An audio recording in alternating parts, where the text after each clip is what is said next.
दशैंमा मंगियो फलफुलको मूल्य। सिया भैन सुबी जिल्ला न्यायाधीश र प्रहरीको भूमिकामै खोट। ताप्लेजुङमा जीव दुर्घटना 18 जना घाइते, गर्भवती सहित 9 जना गम्भीर। कोरोना अपडेट 455 जना संक्रमित थपी 8 जनाको मृत्यु। भुटानमा छोडी कार छोडी जाने आफन्तको सम्झनामा विश्व शरणार्थीको दशैं। राष्ट्रपतिले दिए नेपाली फुटबल टोलीलाई बधाई। उपचार गरेर ल्याउँदै गर्दा भिरबाट लडेर वृद्धाको मृत्यु। जुम्लामा होटल सञ्चालक मृत फेला हत्याको आशंका। नरेबेमा 3 आक्रमणमा 5 जनाको मृत्यु, 2 घाइते। दशैंमा यो सरकार सट्टापट्टामा बनेको प्रश्न भयो ओली। निजी एयरलाइन्स व्यापारमा व्यस्त वायु सेवा निगम समिति। ठगी मुद्दामा बलिउड अभिनेत्री नोरा र ज्याक्लिन माथि अनुसन्धान। दशैंमा ग्लोबल आइएमई बैंकले ल्यायो क्यासब्याक अफर। कसैको दबावमा राष्ट्र र जनताको हित विपरीत काम गर्दिन सभामुख सापकोटा। ताइवानमा 13 तले भवनमा भीषण आग लागे, 46 जनाको मृत्यु। सर्वसाधारण गाउँ फर्किएसँगै काठमाडौँ सुनसान। निजी एयरलाइन्सलाई भ्याइ नभए निगमका जहाज घाम ताप्दै। नमस्कार दर्शकबिन, हार्दिक स्वागत छ यहाँहरू सम्पूर्णलाई सपना अनलाइन टिभीमा। निकै नै महत्त्वपूर्ण रिपोर्टका साथ उपस्थित भइसकेका छौँ। हाम्रो मेहनतको लागि एउटा सानो लाइक र च्यानललाई सब्स्क्राइब गरी साथै छेउमा रहेको बेल आइकनलाई दबाई अलमा क्लिक गरेर साथ दिन नबिर्सनु होला। आउनु सब पुरा समाचारतर्फ लागौँ। ताप्लेजुङमा जीव दुर्घटना 18 जना घाइते, गर्भवती सहित 9 जना गम्भीर भएका छन्। फुलिङ बजारबाट श्रीजंगा गाउँपालिका तेलतोक जाँदै गरेको को 1 ज 2066 नम्बरको जीव दुर्घटना हुँदा घाइते भएका 18 जना मध्ये गर्भवती सहित 9 जना गम्भीर घाइते रहेको प्रहरीले जनाएको छ। गम्भीर घाइते हुनेमा श्रीजंगा गाउँपालिका 6 मामाङ खेकी 24 वर्षीय बिमला लिम्बू, माङाङ खेकीकै 30 वर्षीय सन्त लिम्बू, 26 वर्षीय प्रमिला लिम्बू, 27 वर्षीय सञ्जीव लिम्बू छन्। यस्तै फुलिङ नगरपालिका 4 का 14 वर्षीय अब्दुल अली, 31 वर्षीय नम्रता बस्नेत र 38 वर्षीय चन्द्र बस्नेत र 13 वर्षीय रिपब्लिक बस्नेत र 7 वर्षीय रोशन बस्नेत गम्भीर घाइते भएका छन्। जीव चालक फुलिङ नगरपालिका 8 का 38 वर्षीय दिल्ली विक्रम सुनुवार सामान्य घाइते भएका छन्। ब्रेक फेल भएर जीव दुर्घटना भएको हुन सक्ने प्रहरीले जनाएको छ। घाइतेहरूको जिल्ला अस्पताल ताप्लेजुङमा उपचार भइरहेको छ। गम्भीर घाइतेहरूलाई जिल्ला बाहिर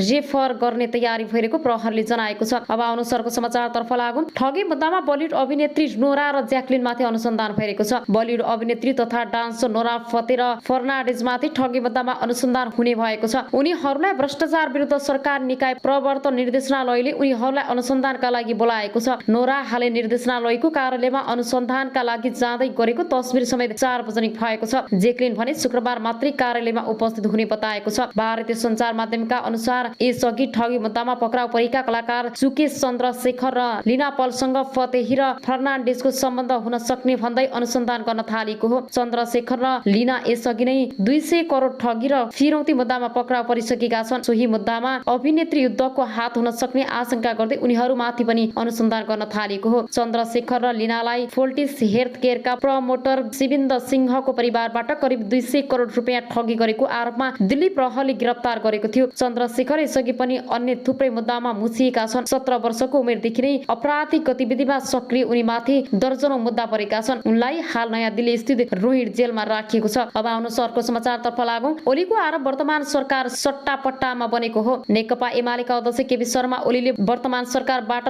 सट्टापट्टाको सिस्टमबाट बनेको आरोप लगाएका छन्। उनले सट्टापट्टा मिलाउने क्रममा जेठानको मामाले बडा चर्चा पाएको भन्दै कटास गरे। जेठानको मामाले सट्टापट्टा भएको त स्पष्ट देखियो, अरू के भयो थियो पछि देखिएला। पूर्व प्रधानमन्त्री ओलीले भने पहिला व्यापारमा पैसाको कारोबार हुँदैन थियो, बाटर सिस्टम हुन्थ्यो। धेरै यो सरकार बनाउँदा पैसाको कारोबार भयो भने त थाहा भएन। बाटर सिस्टम चाहिँ यसपल्ट देखियो। सट्टापट्टा खुर्सानी दिने, पिठो लिने, के दिने अर्को लिने यस्तो चलन थियो। उहिले उनी सरकार बनाउँदा पनि त्यस्तै देखिन्थ्यो। नेता ओलीले परमादेशबाट धरतीमा पहिलो पटक सरकार बनेको भन्दै टिप्पणी समेत गरे। गृह जिल्ला झापाको वीरता मोडमा बिहीबार उनी आफैले आयोजना गरेको बडा दशैंको शुभकामना आदान प्रदान कार्यक्रममा यस्तो बताएका हुन्। यस्तै उनले अर्ली इलेक्सनको आशंका समेत व्यक्त गरेका छन्। उनले संसद समेत राम्ररी नचलेको 3 महिनापछि मन्त्रीमण्डल विस्तार गरेको त्यो पनि सट्टापट्टा मिलाउनका लागि भएकाले निर्धारित समय अघि नै आम चुनाव हुन सक्ने आशंका व्यक्त गरे। उनले अर्ली इलेक्सन तर्फ सचेत रहँदै एमालेले नेतृत्व गरिरहेका प्रदेश सरकार र स्थानीय तहका प्रमुखहरूलाई बाँकी समयमा लोकप्रिय र व्यवस्थित विकास निर्माणका काम गर्ने निर्देशन दिए। अब आउनु सरको समाचारतर्फ लागौँ। रुबी खान थुनामुक्त भनिने न्याय नपाएसम्म नेपालगञ्ज फर्किँदैन। सर्वोच्च अदालतको आदेशबाट थुनामुक्त भएकी महिला अधिकार कर्मी रुबी खानले आफू अझै पनि असुरक्षित रहेको बताएकी छन्। उनले सरकारले आन्दोलनलाई तितर बितर पार्नका लागि आफूमाथि झुटो मुद्दा लगाएको जिकिर गरिन्। म माथि प्रहरीले झुटो मुद्दा लगाए, आन्दोलन रोक्नका लागि जाल जेल गर्यो। म माथि मुद्दा नै थिएन, जबरजस्ती मुद्दा लगाउने कोसिस गरिएको छ। मलाई अहिलेसम्म पक्राउ पुर्जी समेत दिएको छैन। उनले भनिन्, मलाई अझै पनि डर छ, अझै पनि प्रहरीले जुनसुकै बेला पक्राउ गर्न सक्छ। जति पटक पक्राउ गरे पनि मलाई केही छैन, हामीलाई न्याय पाउँछौँ भन्ने आशा छ। हामी न्याय नलिकन नेपालगञ्ज फर्किँदैनौँ। बाँकेकी नकुन्नी धोबीको मृत्यु तथा निर्मला कुर्मीको अपहरण गरी हत्या भएको भनेको घटनामा अनुसन्धान माग गर्दै नेपालगञ्जबाट 20 दिन पैदल हिँडेका काठमाडौँ आएको टोलीको नेतृत्व गरेकी खानलाई जिल्ला प्रहरी कार्यालयको पत्र बमोजिम भन्दै महानगरी प्रहरी वृत्त सिंहदरबारले पक्राउ गरी गत 23 गते नेपालगञ्ज पठाएको थियो। तर सर्वोच्च अदालतले नै प्रहरीले पूर्वाग्रह राखी खानलाई पक्राउ गरेको ठहर गर्दै रिहा गर्न आदेश दिएपछि उनी बिहीबारै छुटेकी हुन्। अधिवक्ता मोहन अन्सारीले रुबीका तर्फबाट बन्दी प्रत्यक्षीकरणको निवेदनमा दायर गरेकी थिइन्। त्यस्तै रिटको सुनवाईका क्रममा न्यायाधीश अनिल कुमार सिंहको इजलासले बिहीबार नै खानलाई रिहामुक्त गर्न आदेश दिएको थियो। अदालतको आदेशपछि दुवै घटनामा गम्भीरतापूर्वक अनुसन्धान नगरेको तथ्य बाहिरिएपछि बाँके प्रहरी बहुविवाहको झुटो जाहेरी खड्डा गरेर सुबीलाई पक्राउ गरेको खुलेको छ। सुबीले आफूले पहिलेका श्रीमानसँग सम्बन्ध विच्छेद गरिसकेपछि मात्रै अर्को विवाह गरेको बताएकी छन्। स्रोतका अनुसार भदौ 23 मा परेको सुबी विरुद्ध बहुविवाहको जाहेरी देखाएर प्रहरीले उनलाई पक्राउ गरेको थियो, जबकि उनले श्रीमान शेखर वानवानसँग 13 साउनमा सम्बन्ध विच्छेद गरिसकेकी थिइन्। जाहेरी पर्नु अघि नै बाँके जिल्ला अदालतबाट सुबी र उनका श्रीमान बीच सम्बन्ध विच्छेदको प्रमाणीकरण भइसकेको थियो। आफैले सम्बन्ध विच्छेद प्रमाणीकरण गरेको भए पनि त्यस विपरीत हुने गरी बाँके जिल्ला न्यायाधीशले पक्राउ पूर्जी जारी गरेको थियो। सर्वोच्च अदालतले जिल्ला अदालतको यस्तो कार्यलाई न्यायिक मनको प्रयोग नभएको रूपमा लिएको छ। सुबीलाई थुनामुक्त गर्ने आदेशमा सर्वोच्चले भनेको छ, जाहेरी दस्ताखातमा कुनै प्रमाण पेश नहुनु तथा जिल्ला अदालतबाट आफ्नै अदालतमा भएको सीमित मिलतर्फ ध्यान नदिई कुनै तथ्य नहेरी न्यायिक मन प्रयोग नगरी व्यक्तिको वैयक्तिक स्वतन्त्रताको विषयमा यान्त्रिक रूपमा पक्राउ पूर्जी जारी गर्ने अनुमति दिनुलाई सामान्य रूपमा हेर्न सकिएन। अब आउनुहोस् अर्को समाचारतर्फ लागौं। भ्रष्टाचारको अखण्ड सबै पदाधिकारी विवादित भएका छन्। जनताको उपचार गर्न र चिकित्सक उत्पादन गर्न पूर्वी नेपालको धरानमा स्थापित बीपी कोइराला स्वास्थ्य विज्ञान प्रतिष्ठान भ्रष्टाचारको अखण्ड बनेको छ। मुलुकको पहिलो जननिर्वाचित प्रधानमन्त्री बीपी कोइरालाको नाममा स्थापित विश्वविद्यालयको निकासा पछिल्लो 2 वर्षको अवधिमा 3 उपकुलपति भ्रष्टाचारको आरोपमा मुछिनेले त्यही संकेत गर्छ। 2076 साल असार 26 गते प्रतिष्ठानका तत्कालीन उपकुलपति डाक्टर राजकुमार श्रैनियार 8 लाख रुपियाँ घुससहित पक्राउ परे।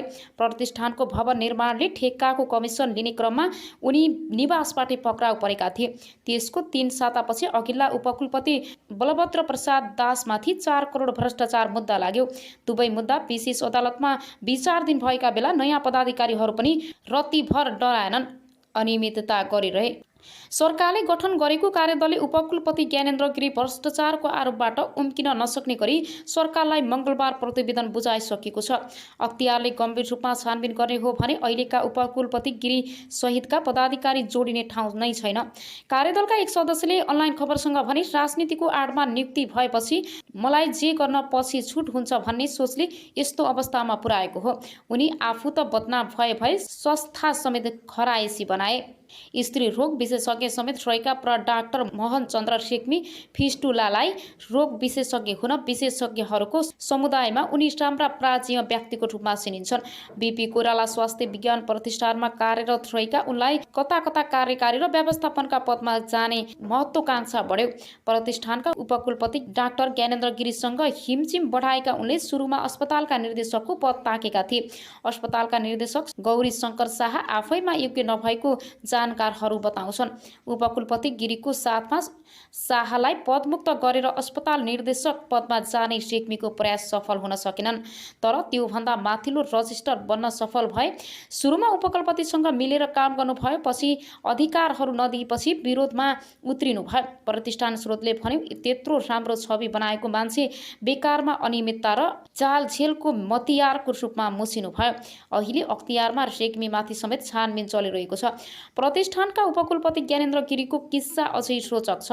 लामो समय कोशी अञ्चल अस्पताल विराटनगरका काम गरेका गिरीले सेवाकालको अन्तराधीर सुनिल शर्माहरूसँग मिलेर नोभेल मेडिकल कलेज खोलेर संस्थापक अध्ययन पनि भए। शर्माको समूहले चेपुवामा पारेपछि उनी कौडीको भावमा शेर बेच्ने बाध्य भए। त्यसपछि गिरीले अख्तियारका तत्कालीन प्रमुख लोकमान सिंह कार्कीका नातेदारसँग मिलेर विराट मेडिकल कलेज खोले। लोकमानको शक्तिको आडमा विराट मेडिकल कलेजले काठमाडौँ विश्वविद्यालयबाट विस्तारित कार्यक्रममा नाममा सम्बन्ध पार्यो। गिरी काङ्ग्रेस नेता शेखर कोइरालाका नजिकका कार्यकर्ता थिए। प्रतिनिधि सभा निर्वाचन 2074 मा काङ्ग्रेसले सुनिल शर्मा मोरङ 3 मा उम्मेदवार बनाएपछि गिरी कोइरालासँग मिचिए। आफ्नो पुरानो पद्धतिलाई टिकट दिएको झोकमा उनले सुनिल शर्माका प्रतिस्पर्धा उम्मेदवार बनेका नेकपा एमाले नेता भानुभक्त ढकाललाई निर्वाचनमा सघाए। त्यति बेला गिरीले ढकाललाई सबै रूपमा सहयोग गरेको जानकारहरू बताउँछन्। वाम गठबन्धनको सरकार बन्यो। तत्कालीन प्रधानमन्त्री केपी शर्मा ओलीले ढकाललाई 28 साउन 2074 कानुन मन्त्री बनाए।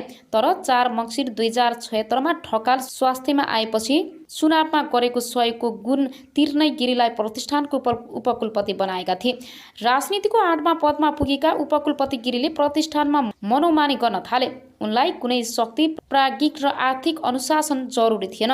आफ्नो समर्थन गर्ने ठानेर उनले विश्वविद्यालयमा कार्यरत डाक्टर महेश चन्द्र रेग्मीलाई रजिस्ट्रारमा नियुक्त गर्न स्वास्थ्य मन्त्री ढकाललाई सिफारिस गरे र नियुक्ति पनि दिए।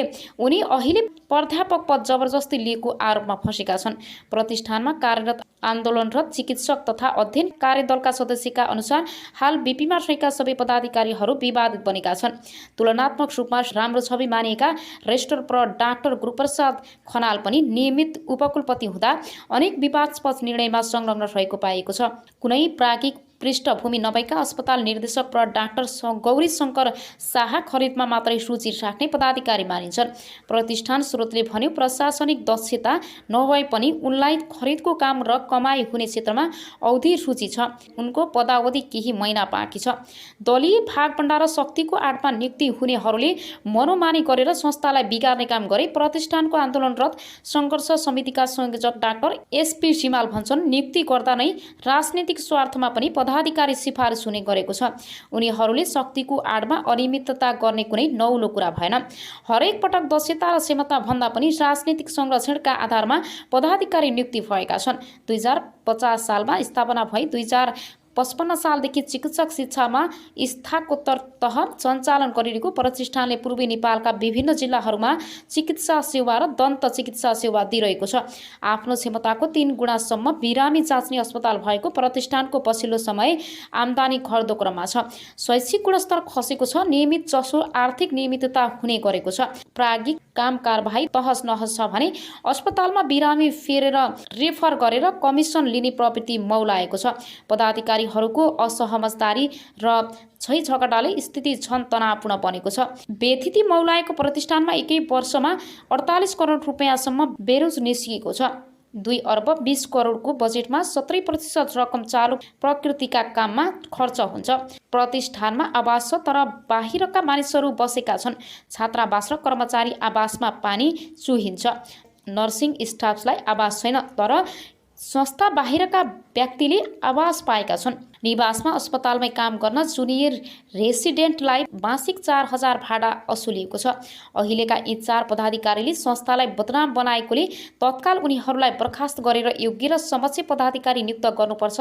एक सिनेटरले अनलाइन खबरसँग भने नत्र आफै जनचेतनाको नाममा स्थापित स्वास्थ्य निकायको अवस्था बेहाल हुँदा सत्तारूढ दल मूक दर्शक हुने भयो।